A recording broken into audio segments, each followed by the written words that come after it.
Kapal nelayan RI dibakar tentara MNG, hubungan RI Papua kini memanas.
Pertama-tama kita perlu menyinggung konflik perbatasan RI PNG dengan membarusnya hubungan RI Australia.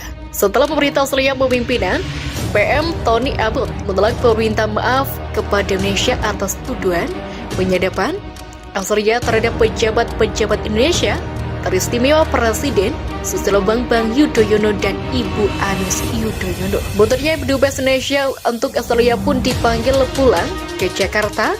Sementara itu, kerja sama latihan militer bersama rutin Indonesia-Australia pun dibatalkan. Persoalan diplomat Indonesia-Australia sedang memanas bahkan hingga kini belum dikabarkan reda. Datang lagi konflik baru, yakni hubungan memanas antara Indonesia dan PNG.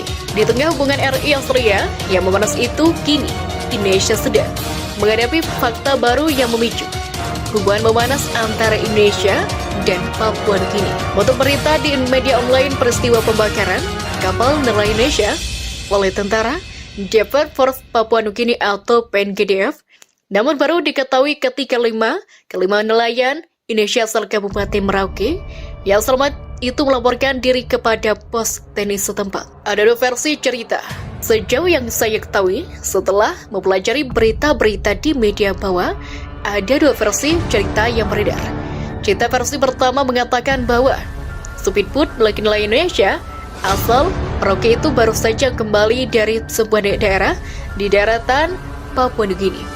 Mungkin dalam hubungan dengan perdagangan setelah menyelesaikan urusannya di PNG speedboat yang berisi 10 penumpang asal Merauke itu kembali ke Merauke. Dalam perjalanan menuju Merauke, Indonesia, speedboat itu dikejar tentara PNG menyerbu speedboat lalu merampas jumlah uang kina atau mata uang PNG yang disimpan nelayan Merauke, lalu memaksa ke-10 nelayan itu berenang menuju Merauke, sementara para nelayan Merauke berenang ke daratan Indonesia.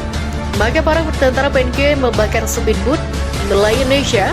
Sayangnya hanya 5 orang nelayan Indonesia berhasil selamat tiba di daratan, sedangkan 5 nelayannya hilang dengan kini. Cerita versi kedua mengatakan bahwa sementara menangkap ikan di perbatasan lautan Indonesia PNG, para nelayan itu diserbu tentara PNG lalu membakar speedboat untuk setelah sebelumnya memaksa ke-10 nelayan untuk terjun ke laut dan berenang ke daratan Indonesia. Dari antara dua versi cerita itu, versi cerita manakah yang paling benar? Sesuatu yang pasti ialah bahwa kejadian pembakaran speedboat nelayan Indonesia asal Kabupaten Merauke itu benar-benar terjadi. 5 nelayan Indonesia asal Merauke itu kemudian hanyut dan hilang, sementara 5 nelayan lainnya selamat sampai ke daratan Indonesia. Pembakaran kapal nelayan oleh PDNGF itu jelas sebuah perbuatan terkutuk.